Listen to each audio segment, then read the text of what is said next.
React is a JavaScript library full of fancy terms like reconciliation, composition, and error boundaries. But what do all these terms actually mean?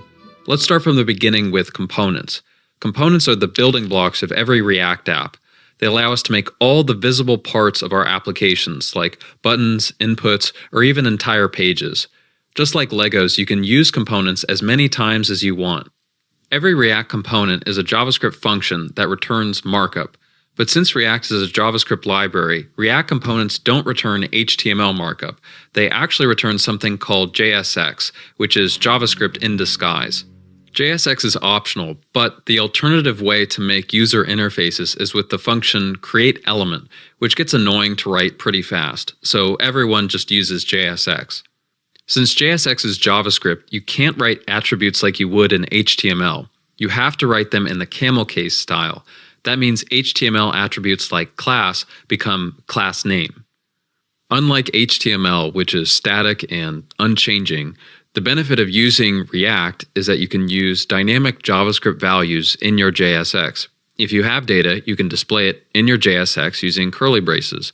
Curly braces accept values like strings and numbers directly. You can use them to make your attributes dynamic, and you can style React elements using a JavaScript object within the curly braces. Since JavaScript functions can only return one thing, in React you can only return one parent element from a component, so you can't do this without getting a big error. We could fix this by wrapping these components in a div, but maybe you don't want to add another element to the page. Instead, you can use an empty component called a React fragment. Okay, but what if I want to pass data into another component? For that, you use something called props. To make a prop, create a name on the component you want to pass data to and set it equal to some value. And that's it. You can then use that prop in the component you passed it to. Props refers to properties on an object, which is what you get in the parameters of each component. To use the prop, take it from the object like a normal JavaScript property. Think of them like custom attributes you can add to any component. So wait, can you pass anything as a prop? Yes, you can. You can even pass other components as props using the children prop. If you make opening and closing tags for a component, you can pass other components in between them. These passed components are called children, and you can access them on the children prop of the parent component. And it's great for something called composition, which is about organizing our React components in the most optimal way. The children prop is really useful for creating layout components when you want your children to have the same common layout. The key prop is another built-in prop to React. And no, unlike the name implies, it doesn't unlock anything interesting. The key prop is used so React can tell one component apart from another, usually when you're creating a list with the map function. A key is just a unique string or number to identify a component. You'll usually know when you need to add a key because React will warn you in the console. Fortunately, if you don't have a unique value for each item, you can always use the current index from the map function. But how does React take all my amazing code and make it display something in the browser? That process is called rendering. React does this for us, but it's important to know how it works because sometimes we can do a bad thing and cause it to infinitely re-render, which crashes our app. The way React knows how and when to render our application is using something called the virtual DOM, also known as the VDOM. Okay, but what does DOM mean? DOM stands for Document Object Model, which is what every browser uses to model all the HTML elements on a web page. And when you draw it out, it kind of looks like a tree. Here's the complete rendering process in React. If the state of our React app changes, then React updates the virtual DOM, which is quicker to update than the real DOM. Then, React uses a process called diffing to compare the updated virtual DOM to a previous version to see what's changed. Once it sees what's different, React uses a process called reconciliation to update the real DOM with the changes that it found. Whenever someone uses our app, tons of events take place like clicks, mouse movements, and key presses, many of which we need to detect. Event handling is how we take those user events and do something with them. React has a lot of built-in events such as onClick, onChange, and onSubmit. These three events are ones you'll probably use the most. If we want to alert users when a button is clicked, we would add the on-click prop to the button and connect it to a function that would show that alert.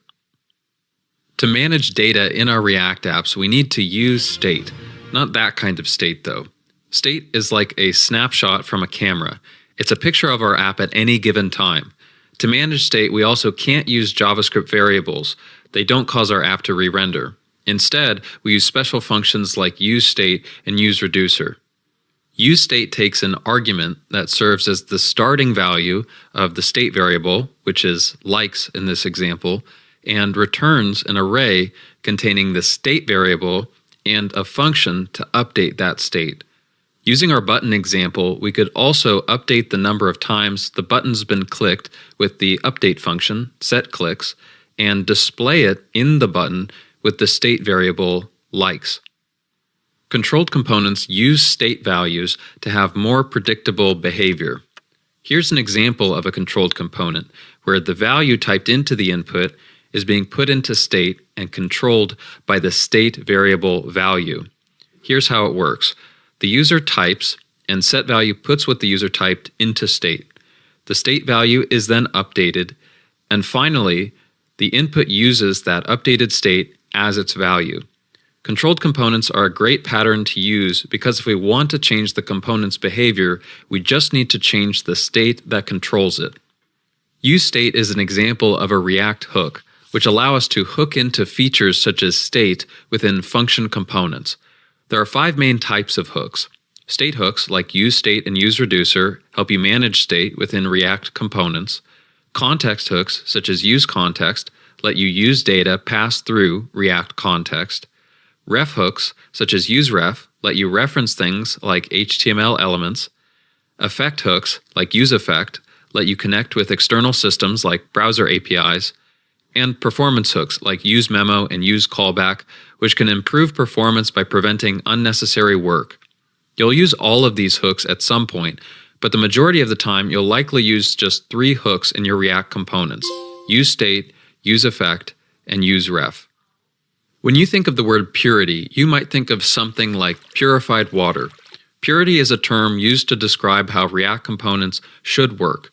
But this type of purity is more like how mathematical formulas are pure.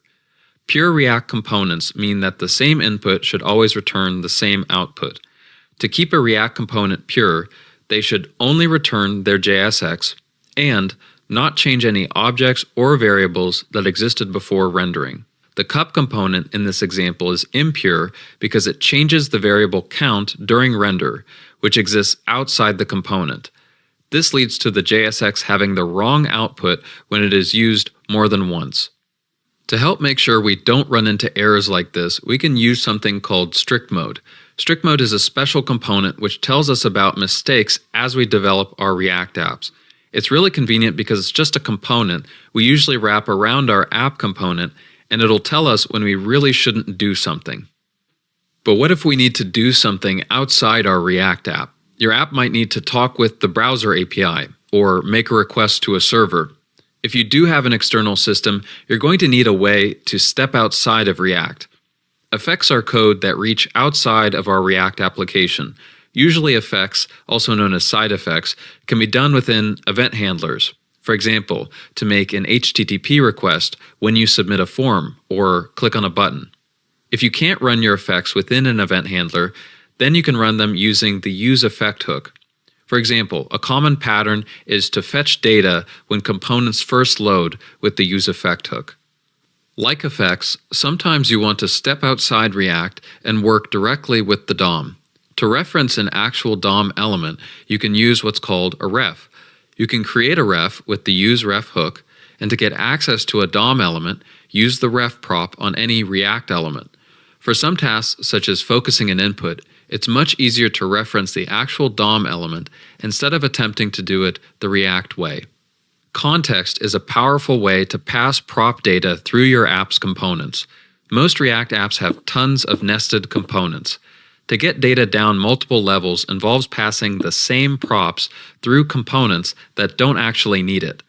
Context lets us jump through the component tree and use data at any level without making props.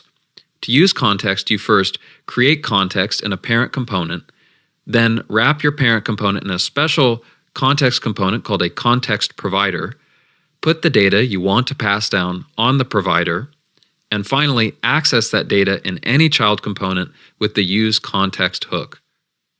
Portals, on the other hand, are kind of like context but for components. Portals let you move React components into any HTML element you select. Portals are great for components that can't be displayed properly because of their parent's component styles, for example for displaying modals, drop-down menus, and tooltips.